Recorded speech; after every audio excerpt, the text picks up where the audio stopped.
Olá pessoal, tudo bem? Aqui é o professor Marcelo Gonçalves Rezende, coordenador dos cursos de Engenharia da Universidade Católica de Brasília, e eu vim aqui através desse vídeo mostrar algumas dicas importantes para a prova do Exame Nacional de Desempenho dos Estudantes, o ENAD. O ENAD que é realizado a cada 3 anos, dependendo do ciclo do curso. Então agora nós vamos colocar algumas questões importantes que devem ser levadas em consideração na hora de fazer a prova de cada estudante. Primeiro, antes de falar das dicas, vamos falar rapidamente como é que é a composição da prova do ENAD. O ENAD ele possui 40 questões, dessas 40 questões nós temos 30 de cunho específico de cada curso e 10 de conhecimentos gerais. Essas questões de conhecimento específico, 27 delas são questões objetivas e 3 delas são questões discursivas. Do conhecimento geral, das 10 questões, 2 são discursivas e 8 são objetivas. Então, para que se faça uma melhor prova, a sugestão primeira que fica é você começar a fazer as questões de cunho específico, as questões específicas de sua área, de seu curso. Posteriormente, fazer as questões de conhecimento geral. Quando vocês chegarem nas questões específicas, iniciem fazendo as questões discursivas. São 3 questões discursivas que tem na prova. A primeira sugestão que a gente dá em relação às questões discursivas específicas é: leia rapidamente o enunciado das 3 questões e veja qual daqueles conteúdos você tem uma maior facilidade, seja durante a sua graduação, seja por participação de você em algum projeto, em alguma pesquisa, ou mesmo quando você cursou a disciplina deste conteúdo. Após você dar uma lida rapidamente nessas 3 questões, escolha inicialmente aquela que você tem mais domínio. Nessa questão que você tem mais domínio, primeiro, sempre lembrar de uma coisa muito importante: escrever com letra legível, porque facilita a correção por parte do examinador, que vai ser o corretor da questão, e quanto mais legível tiver sua letra, melhor a correção. Mais fácil a correção, e isso pode inclusive culminar numa maior pontuação de sua questão, porque às vezes, quando você escreve de forma não tão legível, pode confundir a pessoa que estiver corrigindo a prova. Por mais simples que seja a questão, você tem que sempre trabalhar com a questão da fundamentação teórica em cima dessa questão. Então a sugestão: inicie de forma mais simples e mais direta. No desenvolvimento da questão, aí sim, você anote tudo que recordar e demonstre todo o teu conhecimento em relação a essa área no desenvolvimento da questão. No final do texto também, seja mais breve, conclusivo, e não se esqueça de não prolongar muito nas respostas, porque você dispõe de apenas 15 linhas do caderno de resposta para depois poder passar limpo o resultado final da sua questão. Não se esqueça, o texto que a gente está trabalhando é dissertativo e deve ter um caráter eminentemente científico. Então, é importante você sempre estar usando linguagem formal, linguagem técnica da área, abuse dos termos técnicos que você conheça em relação a esse tipo de conteúdo, esse tipo de questão. E não se esqueça, os textos têm que ser impessoais, ou seja, você nunca deve redigir um texto dissertativo como eu acho que, eu penso que, ou seja, tudo você tem que se distinguir, trabalhar sempre na terceira pessoa, sempre como termos impessoais. Nunca, jamais usar gírias, nunca, jamais usar termos chulos e muito menos termos coloquiais. Então, não se esqueçam, o caráter da linguagem é técnica, científica e formal. Evitar textos prolixos, quer dizer, aqueles textos muito longos, muito demorados, sem objetividade, porque o texto, você, como eu já disse, você vai ter 15 linhas disponíveis para você poder editar, para você escrever sua resposta. Tudo aquilo que ultrapassar as 15 linhas não será corrigido pela banca.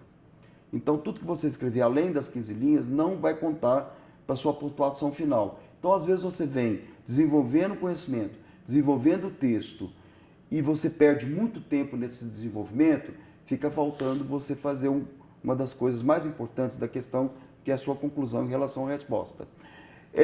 As questões discursivas podem ter mais de uma letra, né? Pode ser letra A, B, C, então tente dividir o número de linhas conforme que se pergunta nas questões. Também, o inverso também é importante. Evitar o que a gente chama de textos telepáticos, né? Com palavras soltas, não se esquecendo que uma frase, a construção de uma frase é muito importante, tendo sempre sujeito, verbo e predicado.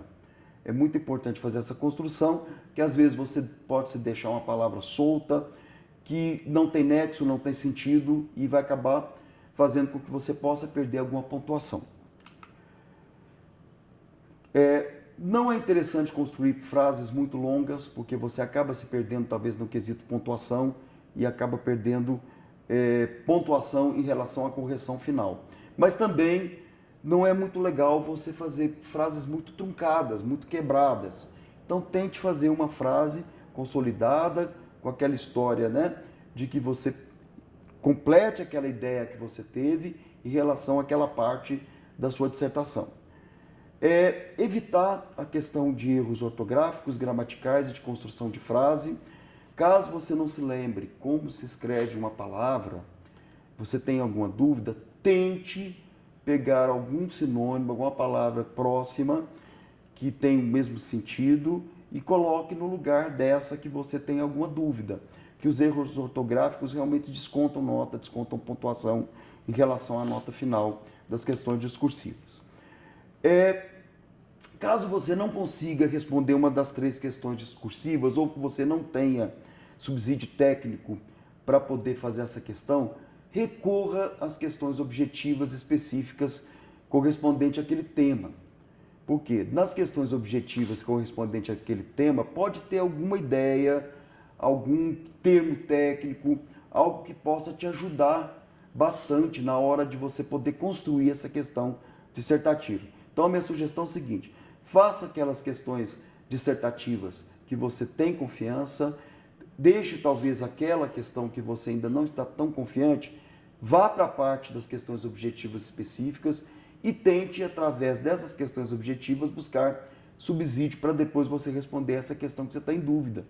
Isso é muito importante, que possa estar te dando ideia. Então, muito legal, muito importante você ler o texto correspondente ao enunciado das questões objetivas e também ler muito bem as alternativas, porque às vezes o conteúdo das questões alternativas possa te ajudar para responder o texto da questão dissertativa. Eu trouxe aqui algumas questões, alguns exemplos, né? Essa primeira questão discursiva 4, dissertativa, ela trabalha em itens. Vocês podem ver que a atuação aí você teria que responder, caso estivesse fazendo essa questão, 3 itens. Então, o ideal é tentar contrabalançar esses 3 itens, inclusive conforme a pontuação. Vocês podem observar que a letra A e C equivalem a 3 pontos e a letra B equivale a 4 pontos. Significa que o examinador quer que você desenvolva um conhecimento maior na letra B. Por isso que ele está dando uma pontuação maior, ou seja, é o quesito mais importante da questão. Então, tente desenvolver ela de forma melhor. Aí está um padrão de resposta. Isso tudo pode ser consultado nos autos do INEP-MEC. Dessa forma, como você pode fazer um padrão de resposta em relação a uma questão discursiva ou dissertativa. Essa outra questão aqui é um outro tipo de questão discursiva bastante comum, que você pode organizar a sua resposta em cima é uma questão de lógica. Você pode simplesmente construir um diagrama. E o diagrama, ele já é a resposta da questão. Então, não necessariamente você precisa escrever um texto. Às vezes, a resposta da questão, ela seja muito mais específica, né? E demonstrando muito mais uma questão voltada para um desenho ou alguma coisa que possa expressar muito mais do que algumas palavras. Mas não se esqueçam, mesmo nessas questões que você tem que trabalhar com diagramas ou com sequências lógicas, você deve, pelo menos, fazer um enunciadozinho, uma introdução daquilo que você vai desenvolver, e é legal também colocar uma conclusão em cima dos dados. Uma outra questão típica, uma questão como essa, discursiva relacionado à matemática. Também tem 3 letras, vocês podem observar, com a pontuação da letra C vale 4 pontos. E observem que a resposta pode ser feita uma mistura realmente da linguagem escrita com a linguagem matemática, simbólica, né? Então você pode responder essa questão com texto e a parte matemática também desenvolvida em relação à parte da resposta da questão. Ok? Uma questão, às vezes, matemática, que pode cair muito em provas de engenharia ou arquitetura, enfim, não necessariamente são respostas numéricas. Você pode responder com texto. Então, quer dizer, aquele estudante que tem um pouco mais de dificuldade na linguagem de números, por exemplo, ele pode também tentar utilizar o texto sem necessariamente utilizar as expressões. Mas é muito interessante que se verifique o que está sendo questionado. Nesse caso aqui, só retornando rapidamente, veja bem que ele está pedindo, explique uma forma de separar essas duas peças metálicas utilizando o conceito de dilatação volumétrica, que é uma questão de física, né? Então, aí no caso, ele já conceitualmente está te dando uma dica que você pode não necessariamente utilizar expressões matemáticas para responder a questão. Ok? Outra questão, no caso mais de cursos voltados para a área mais de humanas, então são textos que requer um padrão de respostas mais, digamos, rebuscado em termos de linguagem, então isso vai variar muito de curso para curso. Então cursos que requer talvez teórico mais específico e mais elaborado, também tem que se pensar na hora de se fazer a questão. Não se esqueçam daquilo que eu falei no início, de se trabalhar com linguagem técnica, científica e formal. Ok?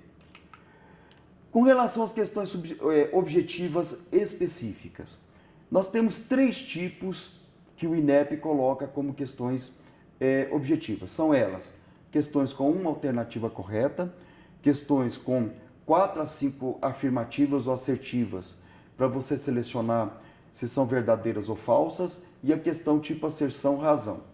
Vou passar aqui alguns exemplos. Essa primeira questão aí é uma questão de múltipla escolha, que você tem que escolher ou o item certo ou o item errado, conforme se pede na questão. Então, desses 5 itens aí, o A, B, C, D e E, apenas um é correto ou incorreto, conforme a solicitação da questão no comando dela. Você pode ter esse tipo de questão muito comum, tem caído bastante nos últimos ENADES, que são aquelas que você tem 3 afirmativas e você vai fazer o julgamento das 3 afirmativas, se são corretas ou incorretas. E no final tem o comando, é correto afirmar que, por exemplo, só a segunda é correta, só a terceira é correta, a primeira e a terceira são corretas, a primeira e a segunda são corretas, as 3 são corretas. Você pode ter também o inverso, é incorreto afirmar que. Então é muito importante ler o comando, o que se pede para que você possa responder esse tipo de questão. E temos a questão do tipo asserção-razão. O que é isso? Você coloca uma relação de causa e consequência, são 2 frases ou 2 pequenos textos que estão possivelmente relacionados. Isso é muito importante falar, porque não necessariamente os 2 textos têm relação. Esse tipo de questão também tem se tornado comum ultimamente, e sempre a sequência de quesitos que se questiona, que se pergunta, né? Ou seja, para você afirmar qual que é o correto, A, B, C, D e E é sempre nessa ordem. Se elas têm relação, vamos pegar, por exemplo, a letra A lá. Se elas têm relação, ou seja, elas são relação realmente de causa e efeito, mas uma está correta e a outra não está correta. Se elas são proporções verdadeiras, mas a primeira está certa e a segunda está errada. Se elas são proporções verdadeiras, mas a segunda é falsa e a primeira é verdadeira. Se elas são falsas, mas não têm relação, certo? E se elas são completamente infundadas, são totalmente erradas. Então, o gabarito não, desculpe, a forma de questionamento é sempre a mesma, é sempre essa sequência, tá certo? Então, só a gente recordando que isso é uma questão muito importante que muitos alunos deixam de fazer, porque às vezes não encontra tanta facilidade porque não tem conhecimento. Então vamos dar um exemplo aqui. Olha lá, a letra A. As asserções 1 e 2 são proposições verdadeiras e a 2 é a justificativa da primeira, ou seja, tem relação de uma com a outra. E, então você tem que ver as duas coisas. Primeiro, se elas são verdadeiras, a primeira e a 2 se tem relação. A segunda, as asserções 1 e 2 são proposições verdadeiras, mas a 2 não é justificativa da primeira. Ou seja, se elas são realmente verdadeiras, mas elas não têm relação de causa e efeito. A terceira, a asserção 1 é proposição verdadeira e a 2 é falsa. Então ele está dizendo que a primeira é verdadeira, a segunda é falsa. A terceira, se a 1 é a proposição falsa e a segunda é uma proposição verdadeira, ele inverteu. Né? O efeito é falso e a causa é verdadeira. E finalmente a terceira, se as duas são falsas. Então a sequência de questionamento sempre vai ser o mesmo desse tipo de questão objetiva. Ok? Mais questões aí de uma única alternativa, nesse caso aqui, está perguntando qual que é a correta. Mais uma que relaciona a questão de quais são dos itens são verdadeiros ou falsos. Ok? Dicas importantes para as questões objetivas. Primeiro, importantíssimo, gente, comece pelas questões mais fáceis ou que você tem mais conhecimento. Né? Isso é sempre importante, porque você vai ganhando confiança na prova. Né? Se achar que uma questão que você não saiba, deixa para depois. Procure subsídio em outras questões que pode ser que você tenha algum auxílio na resposta. Depois de fazer as questões mais fáceis, aí você volta para as questões que você tem uma complexidade um pouco maior, deixando as mais difíceis para o final da prova. Assim você vai ganhando confiança e seu cérebro vai aquecendo, que é uma coisa muito importante, né? E você vai pegando o ritmo de resposta para as questões. Não perca muito tempo, mas também não se precipite para responder. Então, os itens 3 e 4, eles, digamos que você tem que buscar um meio termo aí na hora da resposta. Não perca muito tempo, mas também não se precipite. Então, é importante você fazer uma leitura correta do texto. Não só do enunciado, às vezes você pode pegar um enunciado grande, é um enunciado que você às vezes fica até com preguiça de ler, aquela coisa muito grande, mas é importante fazer essa leitura. Faça uma leitura correta das afirmativas. Por quê? Porque às vezes você pode ter um único termo lá que anula a questão, que deixa ela falsa. Ultimamente isso não tem acontecido muito, né, em provas do estilo ENAD, não há provas que você tem pegadinhas, né? A gente não tem visto isso, mas mesmo porque não é o objetivo do exame. Mas de qualquer forma, uma questão pode ter até alguma coisa que você já vislumbre que seja absurda, ou o contrário, que está muito correta, tá ok? O que mais? Então aqui está alguns exemplos, né? Olha, eu coloquei propositalmente uma questão que tem um enunciado longo, mas é importante fazer a leitura desse enunciado, inclusive para te ajudar e te subsidiar, às vezes, numa questão discursiva, que você teve alguma dúvida, ok? Tente eliminar as alternativas absurdas, então você pode, às vezes, responder uma questão ou ficar em dúvida entre dois itens por anulação. Isso aí é algo que pode ser feito, desde que você faça uma leitura muito correta e uma leitura assim, muito realmente focado nas alternativas, correto? Aí um exemplo que eu trouxe aqui de uma questão da área ambiental, que para quem é da área, lendo essa questão, vê claramente que tem 4 itens aí errados e apenas um que seria correto. Então foi mais por eliminação, o aluno já conseguiria, o candidato, né, a pessoa que estiver fazendo a prova já consegue fazer por eliminação, ok? Em relação às questões numéricas, isso vale também para a parte discursiva. Se teu curso pode cair algum tipo de questão numérica, não se esqueça de uma parte importante. Se o número não for puro e ele tiver uma unidade, não se esqueça da unidade. A unidade pode anular uma questão discursiva, por exemplo. Na parte objetiva é mais fácil, porque você tem as respostas. Mas as respostas, às vezes, elas podem vir com unidades misturadas. justamente para ver o conhecimento do estudante em relação a essa questão das unidades, ok? Quando você tem uma questão numérica objetiva, e lembre-se que você não vai poder levar uma calculadora, e você tem, vou dar como exemplo, essa questão aqui, que caiu na prova de engenharia civil, os números quebrados que você pode simplesmente aproximá-los para um número inteiro e tentar responder essa questão justamente por aproximação. Né? Não vai perder tanto tempo fazer contas decimais, você não vai ter tempo para fazer isso, então tente aproximar do inteiro próximo e tentar resolver a questão por isso, que a gente chama de uma simulação mais direta. Né? Vocês observem aqui nessa questão específica que a resposta está em números inteiros. Então dá para você chegar ao número mais próximo para poder responder essa questão. Com relação às questões gerais, são 10 questões gerais, sendo que 8 delas objetivas e 2 discursivas. A gente sugere que também inicie fazendo as questões discursivas, ou seja, então, mais uma vez lembrando da sequência, né? Você começa com as discursivas específicas, objetivas específicas, depois você vai para as discursivas de conhecimento geral, deixando as objetivas de conhecimento geral para o último. Então, olha só, são normalmente questões do cotidiano, do que está acontecendo no nosso país, porque ele quer justamente testar o conhecimento do aluno em termos de leitura, se ele está realmente ligado nos acontecimentos.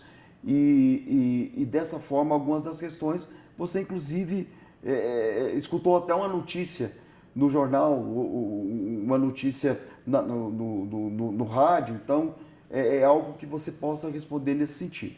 Né? Então vamos começar com as questões discursivas, são 2, e por fim as questões objetivas, que você deixa de conhecimento geral. Aí eu trouxe alguns exemplos aqui, uma questão discursiva de conhecimento geral, como essa aqui, que trabalha muito com o que está acontecendo em termos de criminalidade e da violência urbana, que a gente vivencia praticamente todos os dias.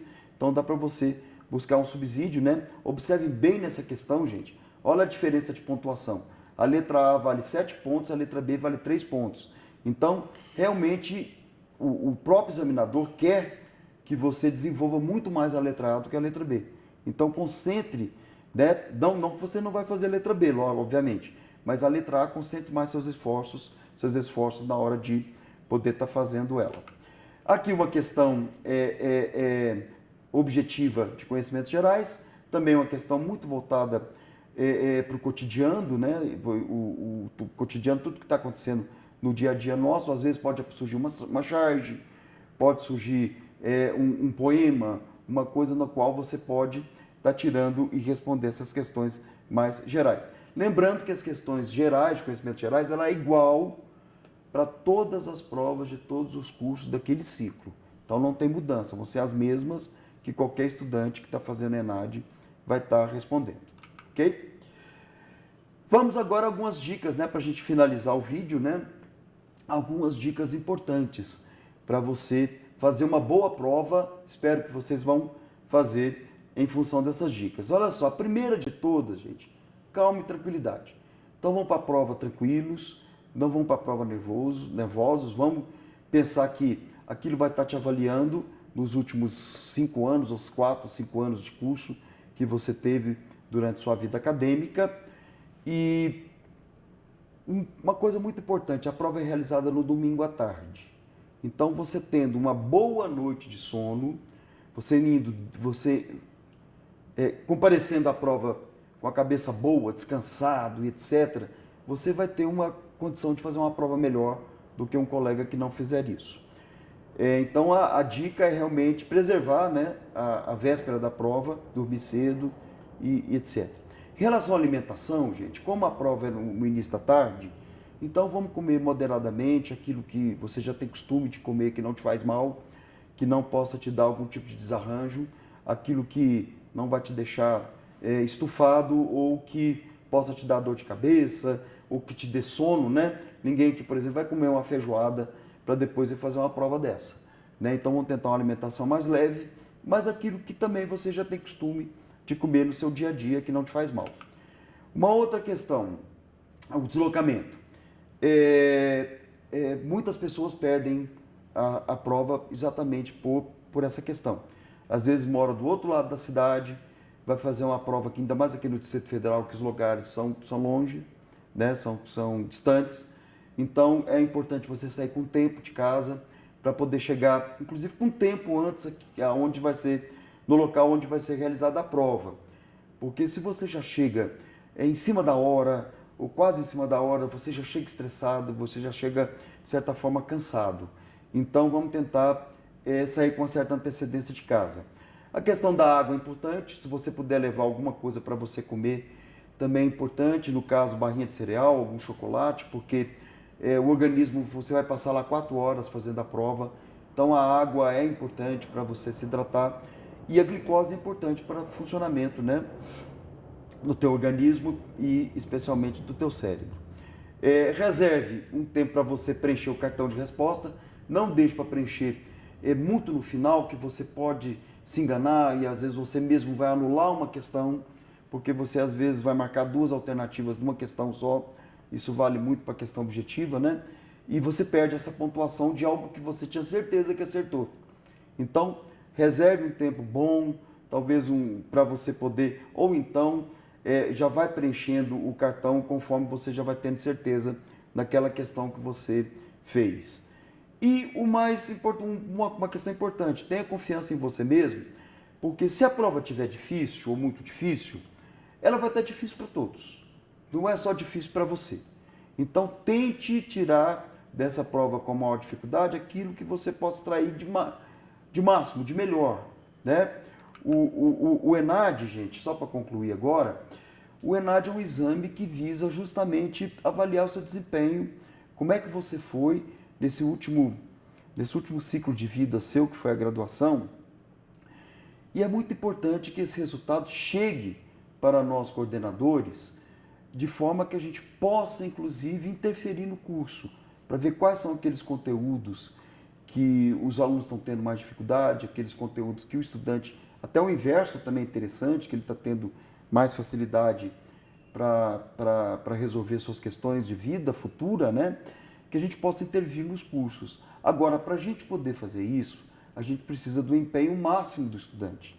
Por quê? Porque é uma nota muito importante para você na sua vida futura também. Vocês têm que pensar que o ENAD é uma nota que você vai lá herdar e levar para o resto da sua vida aquela tua nota pessoal. E você vai estar contribuindo para a nota do teu curso.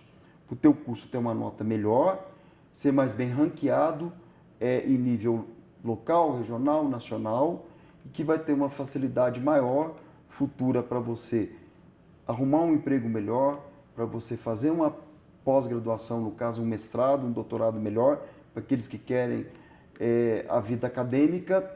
Então essa é uma nota que está cada vez mais sendo usado pelas universidades aí para quem pretende fazer uma pós-graduação. E terminando, desejo a todos uma excelente prova e que todos se deem bem nesse próximo exame do ENAD.